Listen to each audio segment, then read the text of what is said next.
Então eu queria que nós colocássemos mais uma vez as nossas vidas diante do Senhor agora, pedindo a Ele que nos alimente a alma e o espírito. Hoje de manhã nós vimos que a necessidade que a gente tem de se alimentar desta palavra, porque ela é palavra de Deus, não é palavra do homem, mas é palavra de Deus. Pai Celestial, nós vamos meditar agora na Tua palavra. E nós queremos te pedir em nome de Jesus, que o Senhor, pela Tua misericórdia e graça, visite-nos, alimenta-nos e ajuda para que a Tua palavra não volte vazia, conforme diz na Tua palavra. E assim que o Senhor possa alimentar a nossa alma e o nosso espírito, e que a Tua palavra em nossas vidas possa nos conduzir na presença do Senhor de uma forma bem gostosa, agradável, que possamos viver para o Teu louvor e glória. Assim alimenta a Tua igreja, Senhor. Abençoe-nos nesta noite. Nós te suplicamos no nome de Jesus. Amém. Muito bem, irmãos. O texto que nós lemos, Mateus, os versos 1 a 3, ele nos informa que naqueles dias apareceu João Batista pregando no deserto da Judeia. E se a gente parar para observarmos esta frase, a gente vai falar assim, ué, mas que negócio é esse, né? Camarada pregando no deserto, ele está pregando para quem? Quem está no deserto, né? Mateus, os irmãos sabem que ele foi um dos escolhidos de Jesus para ser um apóstolo. Talvez se eu fosse escolher Mateus para andar comigo, eu não escolheria. E por que Jesus escolheu? Porque Jesus não vê o homem por fora, ele vê o homem por dentro, ele vê o coração do homem, e ele viu o coração de Mateus, e ele viu que Mateus, apesar de ser cobrador de impostos, apesar de ser odiado pela sociedade judaica, mas ele viu em Mateus um coração maleável, um coração fácil de trabalhar, e viu em Mateus uma capacidade muito grande, por isso ele comissiona Mateus para ser um dos 12 escolhidos para o seu apostolado. Nos 15 anos após a ressurreição de Jesus, Mateus pregou o evangelho, irmãos, da graça na Palestina, e depois conduziu campanhas missionárias em outras nações, em outras regiões. E Mateus também salienta como a rejeição de Cristo por Israel, ela estava prevista, e ele dizia que aquela rejeição ia ser prejudicial tão somente a Israel, mas o Senhor ia ser benquisto, o Senhor não ia ser rejeitado, porque ele haveria de levantar um povo que não o conhecia, mas um povo de coração inteiramente voltado para Deus, que o receberia de braços abertos, que o adoraria e que confessaria o seu nome por onde quer que fosse. E Deus então levanta, através de Mateus, ele desse anúncio, que haveria de surgir um povo.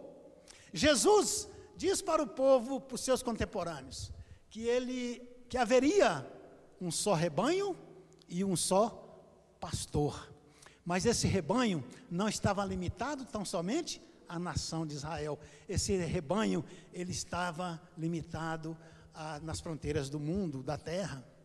Então, Mateus foi um dos escritores bíblicos, apesar de ele estar aqui no primeiro livro do Novo Testamento, mas ele não foi o primeiro evangelho a ser escrito, o primeiro foi o evangelho de Marcos, mas Mateus nos traz informações precisas. E ele, no versículo que nós lemos, ele diz, naqueles dias apareceu João Batista pregando no deserto da Judeia. Mas o que nos interessa aqui, irmãos, é que a história do povo de Deus nos diz que havia 400 anos que Deus não se comunicava com o seu povo através dos profetas. Houve um intervalo aí de escuridão, de trevas, onde Deus se ausentou do povo. De repente surge Mateus pregando no deserto da Judeia. Mas qual era a mensagem que Mateus pregava? O que Mateus anunciava nesse deserto? Ele diz aí no versículo 2, a mensagem que ele pregava era: arrependei-vos, arrependei-vos. João Batista, cujo nome significa Deus teve misericórdia, então esse é o significado do nome do João Batista, Deus teve misericórdia. A palavra batista, irmãos, teve origem exatamente na sua vocação, porque ele pregava lá no deserto da Judéia, os povos iam ao encontro de João, e por João eles eram batizados no rio Jordão. Foi o primeiro a usar aquele modelo de batismo nas águas, o batismo de arrependimento. E João batizava, João pregava o arrependimento, batizava as pessoas que se arrependiam, e por isso ele ficou chamado de João o Batista. E João Batista veio exatamente da sua vocação especial de batizar os que se arrependiam, em preparação para aceitarem e crerem no Messias que estavam chegando, no Messias que vinha. O verso 3 diz: porque este é o referido por intermédio do profeta Isaías, voz do que clama no deserto, preparai o caminho do Senhor e endireitai as suas veredas. Veja que Isaías já profetizava esses acontecimentos. Agora, o que é gostoso aqui, irmãos, é a gente saber que a profecia de Isaías foi 750 anos antes disto aqui acontecer. E aconteceu exatamente como Isaías profetizou. Por quê? Porque para nós, irmãos, parece que 750 anos é muito tempo, né? Mas para Deus, quanto tempo é? Nenhum. Um ano para ele é como 1000 anos, 1000 anos como um dia. E para ele, agora para nós, né? Enquanto estamos nesse mundo, que nós lidamos com calendário, com relógio, com dia e etc., na eternidade não tem essas coisas, graças a Deus. Então, irmãos, a profecia se cumpriu.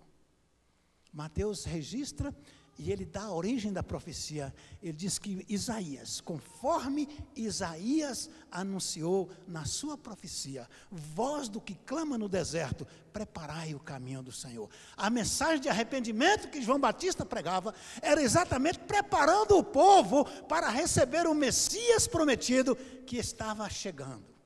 João Batista era 6 meses mais velho do que Jesus. Eles eram praticamente da mesma idade, eram primos. Mas João Batista, ele foi, desde o seu nascimento, ele foi também uma pessoa especial. Porque a mãe de João Batista era estéril. Ela não tinha filhos. E de repente, Zacarias, que era o pai dele, né?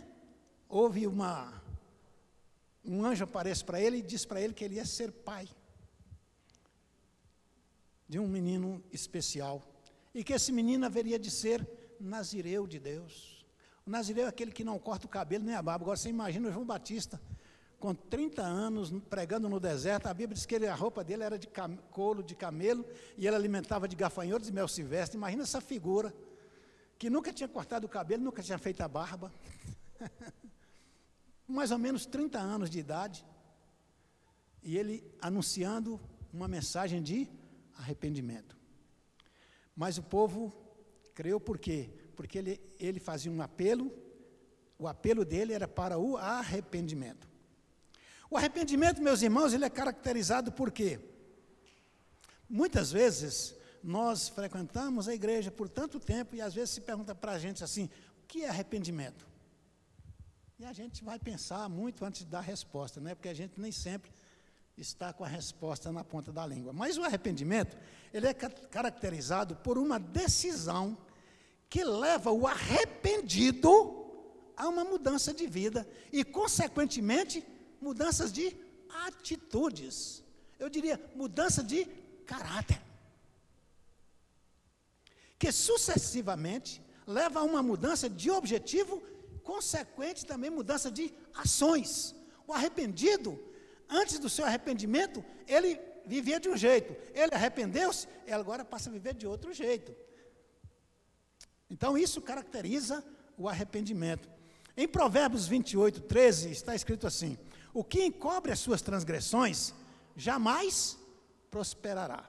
Mas o que as confessa e deixa, alcançará misericórdia. Isso aqui caracteriza o arrependimento. Deixar o pecado, abandonar as transgressões, abandonar a vida torta, procurar o caminho reto que conduz a Deus, procurar viver de acordo com a vontade de Deus, caracteriza o arrependimento. Então, meus amados irmãos, definindo o reino dos céus, ele diz aí, porque este é o referido por intermédio do profeta Isaías, Vós do que cama do deserto, preparai o caminho do Senhor e endireitai as suas veredas. Mas antes ele diz assim, no versículo 1, naqueles dias apareceu João Batista pregando no deserto da Judeia e dizia, arrependei-vos porque está próximo o reino dos céus. Ele está dizendo o que com isso aqui? O reino dos céus está chegando, ele está muito próximo, então a entrada nele é via arrependimento. Não se entra no reino do céu se não se arrepender. E aí, nós vamos definir aqui essa questão do reino do céu. O Novo Testamento, irmãos, olha só, ele registra 137 referências acerca do reino dos céus, ou ao reino de Deus, que é a mesma coisa, não tem diferença. 100 vezes ocorre durante o ministério de Jesus aqui na terra. Portanto, o reino se refere ao domínio soberano de Deus no universo. O reino dos céus se refere ao domínio soberano de Deus no universo. Aí você vai falar assim, mas pastor, então, todo o universo então pertence ao reino de Deus? Não. Mas todo o universo tem alguém que pertence ao reino de Deus. Vocês estão entendendo? O universo todo não pertence ao reino de Deus. Até porque o mundo jaz no maligno. Se ele jaz no maligno, ele não tem nada a ver com o reino de Deus. Quem são os que pertencem ao reino de Deus? São os que se arrependeram. E através do arrependimento receberam Jesus. Tiveram seus pecados cancelados. Agora ele foi transferido para o reino dos céus. Paulo escrevendo aos Colossenses, ele diz, nós vivíamos no império das trevas. Lá que estávamos. Mas ele nos transportou para o reino do Filho do seu amor. Ou seja, ele nos tirou do reino das trevas e nos transportou para o reino dos céus. Ou para o reino de Deus. Portanto, meus irmãos, aqui se refere também, João Batista está se referindo também ao ingresso do ungido de Deus no contexto da história. O rei vai chegar para reinar. Os judeus não entenderam a mensagem. Eles pensaram que Jesus era um rei político, que ia libertá-los do Império Romano. Quando Jesus veio para libertá-los do Império das Trevas, e não do Império Romano. Mas João anunciava que esse reino estava chegando. Por quê? Porque chegando junto com esse reino, estava o ungido de Deus, Jesus Cristo, o nosso Senhor e o nosso Salvador. Aquele que veio para morrer numa cruz, no meu e no seu lugar. Portanto, para que tenhamos acesso ao reino de Deus, segundo a mensagem de João, primeiro, arrependei-vos. Arrependeu? Quem nos leva ao arrependimento? É o Espírito Santo de Deus. E que nos leva a Jesus para recebermos dele o quê? O perdão dos nossos pecados. É por isso que a primeira de João, lá no capítulo 1, versículo 7, ele diz que o sangue de Jesus nos purifica de todo pecado. Quando ele diz todo pecado, ele está falando do pecado passado, presente e futuro. Todo pecado, o sangue de Jesus nos purifica. Mas ele diz antes uma coisa interessante. Ele diz assim, se andarmos na luz, como ele na luz está, aí sim, o sangue de Jesus nos purifica de todo pecado. Pois bem, então, irmãos, o arrependimento nada mais é do que esta transformação que o Espírito de Deus produz na vida, no caráter, no nosso ser, e transforma de verdade as nossas ações, os nossos pensamentos, as nossas atitudes. Agora ele modela a nossa vida de tal forma que nós possamos viver para a glória de Deus, porque nós arrependemos. Precisamos produzir os frutos dignos do arrependimento. Os frutos que nós vamos produzir agora, eles vão dizer se nós arrependemos ou não. Como é que está o nosso viver diário? Como é que está o nosso relacionamento com a sociedade? Como é que está o nosso relacionamento uns com os outros? Que fruto nós temos produzido? Produzir fruto digno do arrependimento. Disse na mensagem de João aí, no versículo 9, ele diz assim, e não comeceis a dizer entre vós mesmos, temos por por pai a Abraão, porque eu vos afirmo que destas pedras Deus pode suscitar filhos a Abraão. Já está posto o machado à raiz das árvores. Toda árvore, pois, que não produz bom fruto, é cortada e lançada no fogo. O bom fruto é o fruto do Espírito. E para que possamos produzir o fruto do Espírito, nós temos que passar pela via do arrependimento. Eu acho que nós precisamos arrepender todo dia, não precisamos, irmãos? Ou aquele arrependimento de ontem serve para hoje? Às vezes eu fico falando assim, meu Deus, o Senhor é tão bom que eu confessei um pecado ontem, cometi ele hoje de novo, e eu estou com a cara queimando de vergonha, mas o Senhor me perdoe de novo, outra vez. Não é assim que acontece? Que bom que todo dia que a gente levantasse, na hora que levantar, dá como falar, Senhor, eu estou arrependido, me dê um dia na tua presença, na tua graça, na tua paz, conduza a minha vida, Senhor, e tenha misericórdia de mim. Essa é a oração que nós precisamos e devemos fazer.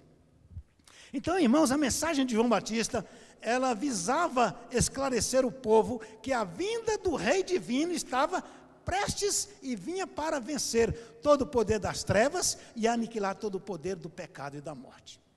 Essa foi a razão por que Jesus veio. Ele veio para aniquilar o poder das trevas, o poder do pecado e o poder da morte. Por isso, Jesus disse, naquele episódio da ressurreição de Lázaro, ele disse para as irmãs de Lázaro, para Marta, se não me falha a memória, em João 11, 25 e 26, eu sou a ressurreição e a vida, quem crê em mim, ainda que esteja morto, viverá. Olha que coisa linda, quem crê em mim, ainda que esteja morto, viverá, e quem vive e crê em mim, não morrerá eternamente, disse Jesus. E aí ele pergunta, crês nisto? Isso foi antes dele ter ressuscitado a Lázaro, acalmando o coração da Marta, e essa mensagem acalma o meu coração, e acalma o seu coração. Quem crê em mim, ainda que esteja morto, viverá. Como é que nós vamos entender isso? É porque as pessoas, irmãos, se você ler o capítulo 2 de Efésios, Paulo começa dizendo assim, nós estávamos mortos nos nossos delitos e pecados. Nós só podemos ganhar vida quando nós nos arrependemos, quando nós nascemos de novo, ao aceitarmos a Jesus como nosso Senhor e Salvador. O Espírito de Deus faz uma obra maravilhosa em nossas vidas, transforma o nosso caráter, transforma o nosso agir, transforma o nosso jeito de ser, transforma o nosso jeito de falar. Se isso não aconteceu na sua vida, você ainda não se arrependeu, porque isso caracteriza o arrependimento. Então, sendo o reino de Deus um reino de luz, não pode haver nele treva nenhuma. O reino de Deus é um novo mundo cuja marca maior é a esperança para a humanidade que até então não tinha esperança. Pedro, escrevendo na sua segunda carta, ele faz um retrato falado da igreja, quando ele diz, nós não tínhamos esperança, vivíamos num mundo sem Deus, sem Jesus, sem esperança, mas Ele nos deu vida. Ele fez algo maravilhoso em nossas vidas, transformou o nosso viver, transformou o nosso caráter, mediante o arrependimento e a fé no Senhor Jesus. Então o homem não precisa mais ser mantido como refém do domínio da morte. O que o homem tem mais medo? Se você fazer uma pesquisa e perguntar para a sociedade, individualmente, cada um, o que você tem mais medo? O que você acha que ele vai dizer? Se nós fizermos uma pesquisa aqui, o que você tem mais medo? A grande maioria vai dizer que tem mais medo da morte. O crente não precisa ter medo da morte. Por quê? Porque o crente não vai morrer. O crente vai mudar de endereço. Ele não vai morrer. Porque o corpo, irmãos, ele só está vivo porque o Espírito está nele. Na hora que o Espírito sair, acabou. Acabou a vida do corpo. Ou a alma. Ele só está vivo porque a alma está nele. E tudo que o corpo faz é porque ele é impulsionado pela alma. Então o corpo que rouba, não é o corpo que está roubando, mas é a alma que está nele, que está impulsionando a roubar. Por isso, Deus disse por intermédio do profeta Isaías: a alma que pecar, essa morrerá. Não é o corpo que peca, quem peca é a alma. Por isso que Jesus diz: vinde a mim, todos vós que estáis cansados, sobrecarregados e oprimidos, e eu vos aliviarei. Aprendei de mim, que sou manso e humilde de coração, e achareis descanso para o seu corpo? Não, achareis descanso para a vossa alma. Então quem precisa viver é a alma.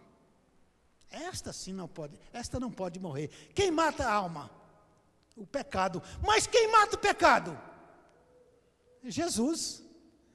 Se o pecado mata a alma, e se Jesus mata o pecado, significa o quê? Que a alma que recebeu a Jesus, o pecado não tem mais poder sobre ela, porque Jesus matou a morte da morte. Glória a Deus. Glória a Jesus. A morte não tem mais poder sobre o crente. O crente agora vive para todo sempre. Em verdade te digo, que quem ouve a minha palavra e crê naquele que me enviou, tem a vida eterna. Não entra em juízo, mas passou da morte para a vida. João 5, versículo 24. Então o homem não precisa mais ser refém da morte. O homem não precisa mais viver aprisionado pelo medo da morte. Ele precisa de Jesus, que livra do poder da morte e do pecado. Os súditos do reino de Deus ganham uma nova identidade, não ganham? Quem está no reino de Deus, ele ganha uma nova identidade, nasceu de novo, é nova criatura. As coisas velhas passaram, eis que tudo se fez novo. A gente vive em novidade de vida. É maravilhoso isso, não é, irmãos?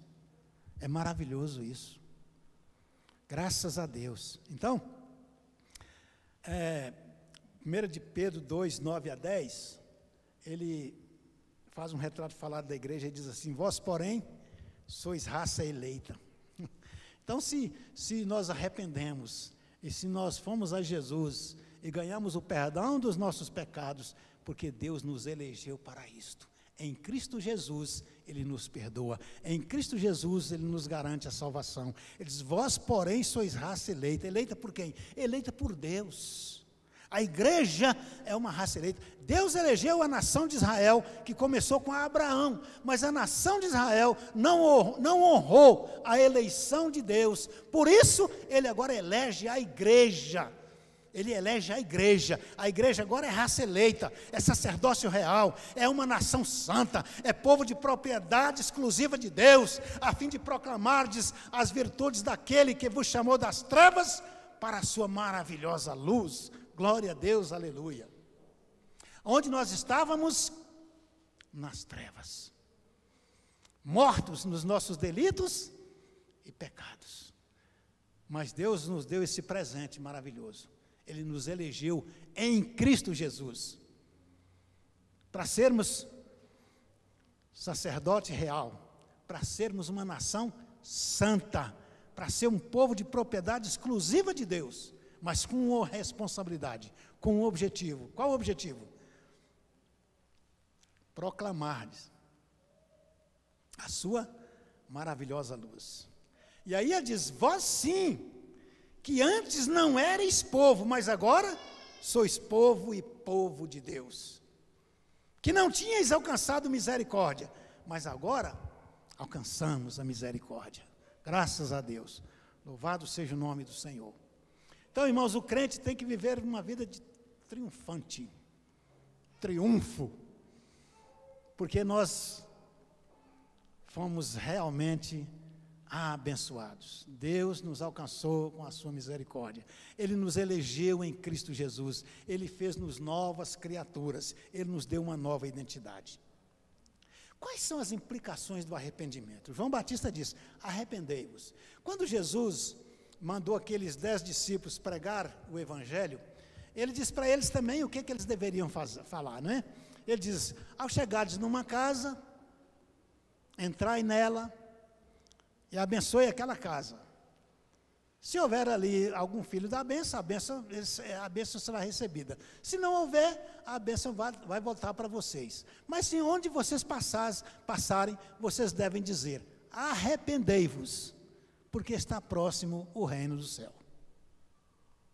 Nós hoje, já 2000 anos depois desta mensagem, nós não precisamos dizer que está próximo o reino do céu, porque o reino dele já chegou. Eu e você somos súditos do reino de Deus. Em Cristo Jesus, o reino se estabeleceu há 2000 anos atrás, irmãos. Mas quais são as implicações do arrependimento? Eu anotei aqui pelo menos 3. Primeiro, o arrependimento implica em renúncia e conversão. Conversão, o que é converter? O pessoal do trânsito aí sabe o que é converter, né? Você vai, aí você converte, você volta. Faz a conversão. Isso é converter. Você vai no caminho, e aí você descobre que não tem, que está errado. O que você faz? Primeira conversão que você encontrar, você faz o retornozinho, faz a conversão, volta e procura o caminho certo. Tem uns lugares que é complicado, né? Se a gente pega uma determinada via, você vai longe para encontrar um lugar para fazer a conversão. Em Belo Horizonte tem uma saída para o Rio de Janeiro que é desse jeito. Se você cair nela, você vai longe para poder encontrar um lugar de fazer a conversão. A estrutural aqui em Brasília é a mesma coisa. Se você caiu na estrutural, você ia para Braslândia, pegou a estrutural, você vai ter que ir lá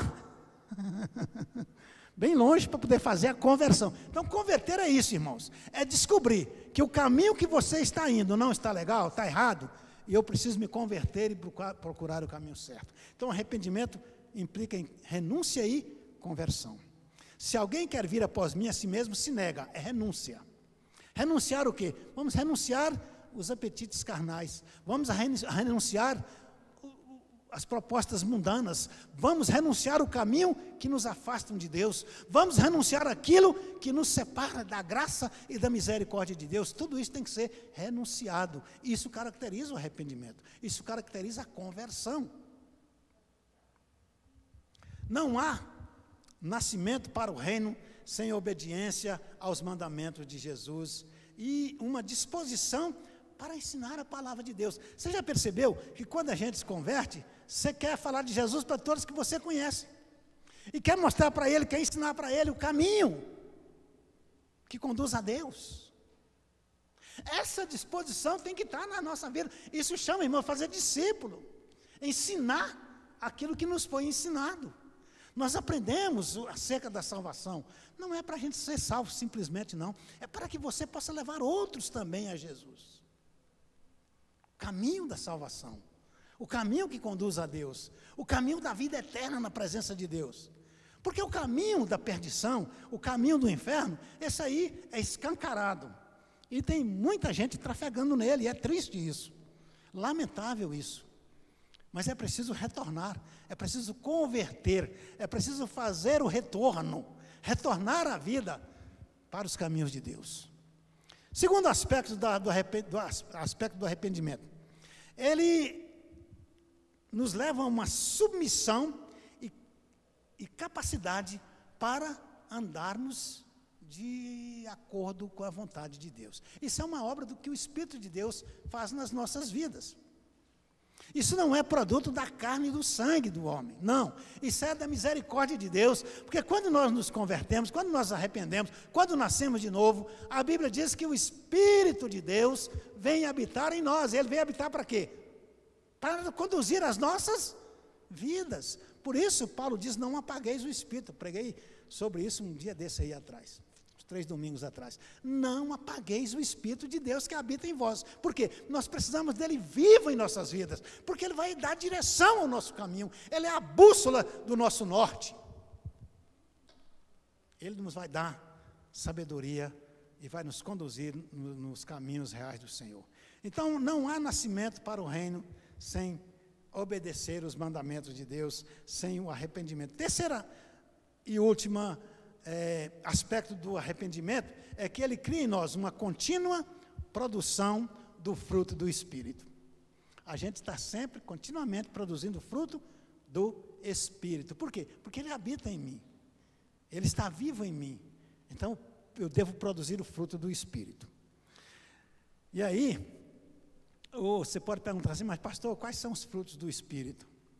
Você vê lá em Gálatas, Paulo faz uma relação dos frutos da carne e dos frutos do Espírito. Mas eu diria basicamente que o fruto do Espírito ele é fundamentado no amor. Se você amar, você vai estar produzindo todos os frutos do Espírito. Você vai ser compassivo, você vai ser misericordioso, você vai ser bondoso, você vai ser uma pessoa alegre, você vai ser um crente triunfante, você vai andar de cabeça erguida, porque existe no seu coração uma capacidade para amar. Começa com o amor, não é? Amar. Então não se pode produzir o fruto do Espírito fora do reino de Deus. A gente só produz ele se formos súditos do reino de Deus. Não tem como. Não tem como. Por mais que você queira, você não vai conseguir, não é? Porque é o Espírito de Deus que vai fazer esta diferença nas nossas vidas. Uma disposição para aceitar também a correção que vem do nosso Deus quando nós desviamos, quando nós erramos. Quem não erra? Todos nós erramos. Mas aí o Espírito de Deus vai nos dar disposição para aceitarmos a correção que vem do Senhor. Tiago começa a sua carta dizendo: bem-aventurados sois quando fordes corrigidos, disciplinados pelo Senhor. Porque Ele, como um pai que ama o filho, Ele nos disciplina quando nós erramos. O pai que não disciplina o filho é porque ele não ama o filho. E nós estamos vivendo exatamente nesse contexto, né? Então, os pais não amam os filhos, então os filhos são criados aí como animais. Ele não disciplina, não tem disciplina, mas o nosso Deus nos ama e Ele nos disciplina, e a disciplina dele às vezes é pesada, às vezes é dura, não é?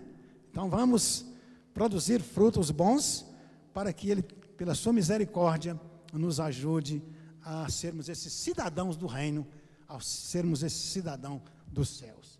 Então, que o Senhor tenha misericórdia de cada um de nós. O que é que nós aprendemos nesta noite? Primeiro, nós aprendemos que existe o reino dos céus, um reino de Deus. Esse reino existe. Onde ele está? Onde está o crente? Onde está o salvo? E aí Jesus diz para os judeus, né? O reino dos céus está próximo de vocês. Depois ele diz, o reino dos céus está dentro de vocês. O reino está dentro, está no coração arrependido, está no coração aquebrantado, está na vida daquele que nasceu de novo. Lá está o reino do céu.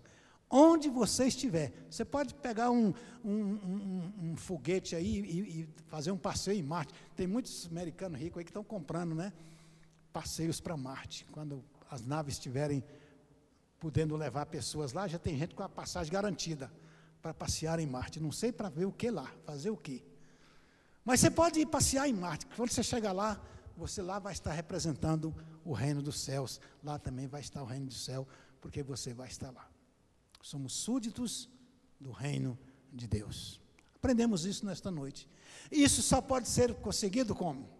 Através do arrependimento. O reino do céu, a porta dele chama arrependimento. Nós entramos no reino pelo arrependimento. Jesus diz para Nicodemos: ninguém pode ver o reino dos céus se não nascer de novo. Ou seja, se não se arrependerem. O reino dos céus é visto por dentro. Só quem está dentro dele que vê ele. Quem está fora não vê. É por isso que esse mundo jaz no maligno. Os que estão fora do reino dos céus nem sequer podem vê-lo. Mas os que estão dentro, vê-lo por dentro. Nós estamos dentro dele. Então a gente pode ver, senti-lo, vivê-lo, para a glória de Deus. Então, arrependimento é a porta que é para a entrada no reino. O reino existe, nós precisamos, a entrada é o arrependimento. E quem nos leva ao arrependimento? Deus nos deu Jesus para ser o ponto final da nossa entrada no reino de Deus. Abraçamos a Cristo, estamos seguros, estamos dentro, e de lá ninguém mais nos tira.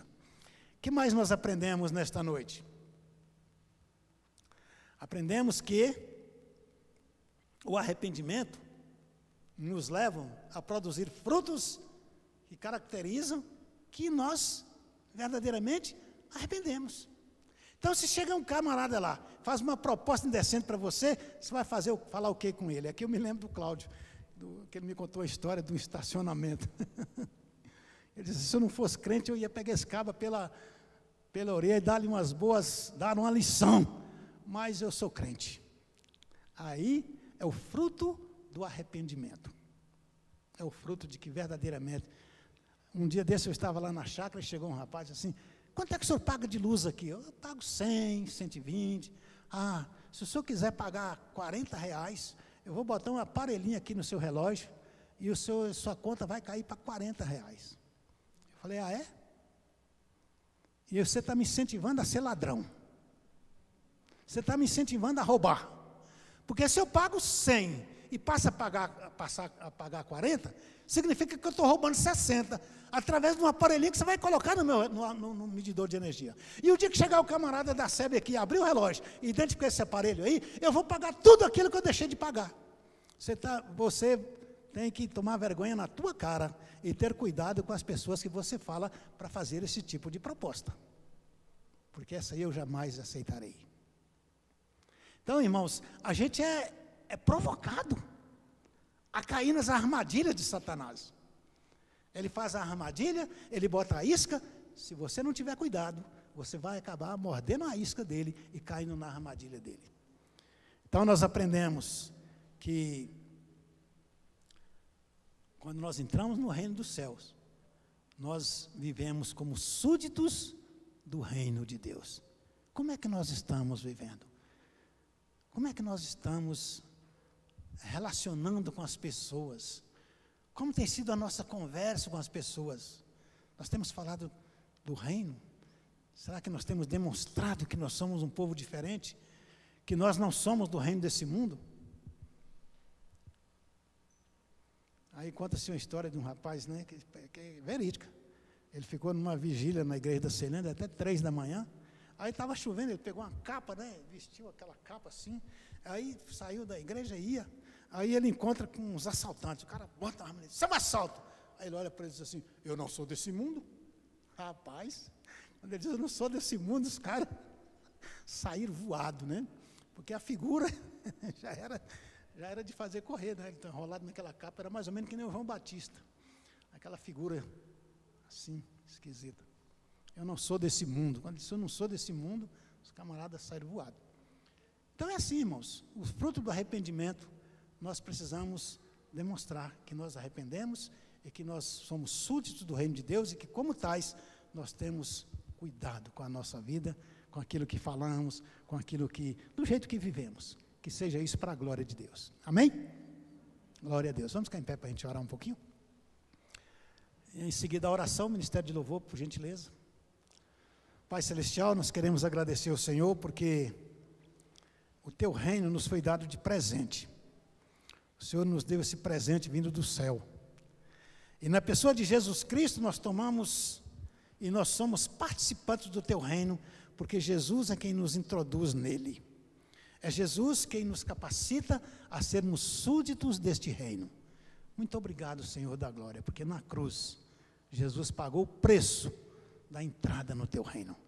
Portanto, Senhor, nós Te agradecemos e Te louvamos pela convicção que nós temos de que nós somos súditos do Teu reino e, como tais, o Senhor nos ajude a viver para o Teu louvor, para a Tua honra e para a Tua glória. Que o Senhor assim abençoe a Tua igreja e abençoe a cada vida aqui presente. Toma-nos nas Tuas mãos, nós Te pedimos, no nome de Jesus.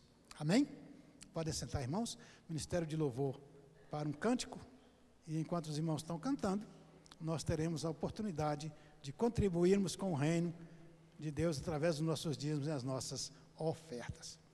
Que Deus assim nos abençoe.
Foi o teu amor que me invadiu, fez o que era outro em mim viver. Foi o teu calor que me aqueceu, fez a minha noite amanhecer.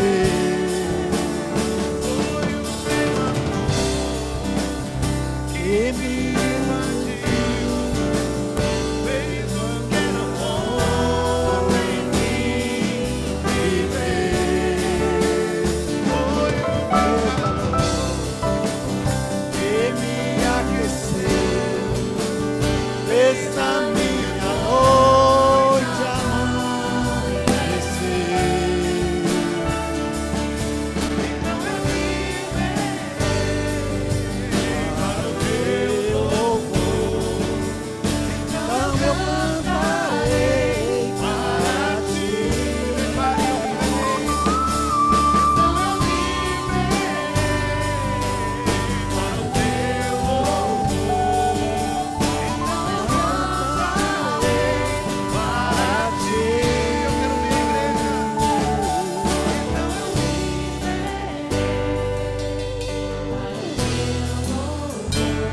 Aleluia.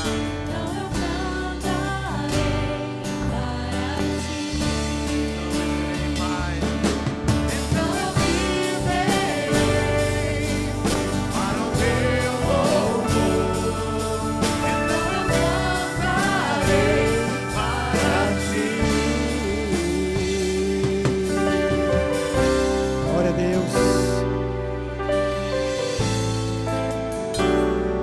Amém. Vamos ficar em pé mais uma vez, irmãos. Glória a Deus.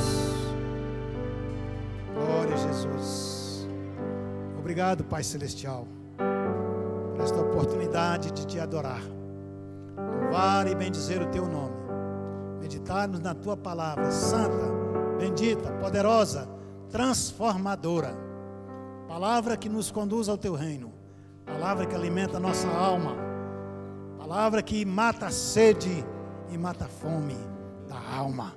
Por isso, Senhor, nós te louvamos e te agradecemos por esse momento. Que o Senhor nos dê uma semana de paz, que o Senhor nos dê uma semana na tua presença, que o Senhor continue nos livrando do mal, abençoando a tua igreja, despertando o teu povo para te servir com alegria. Assim, Deus, nós te pedimos e te agradecemos no nome de Jesus. Que o Senhor, nosso Deus e Pai, faça levantar sobre ti a luz do seu rosto, te conduza em paz. Que o amor do nosso Deus eterno, a comunhão e a consolação do Espírito Santo, o perdão e a salvação que só há no nome de Jesus, seja uma presença viva na sua vida, na vida da igreja do Deus vivo, espalhada por toda a terra, hoje e para todo sempre. Assim eu te abençoo, em nome de Jesus. Amém? Amém. Deus te abençoe.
E aí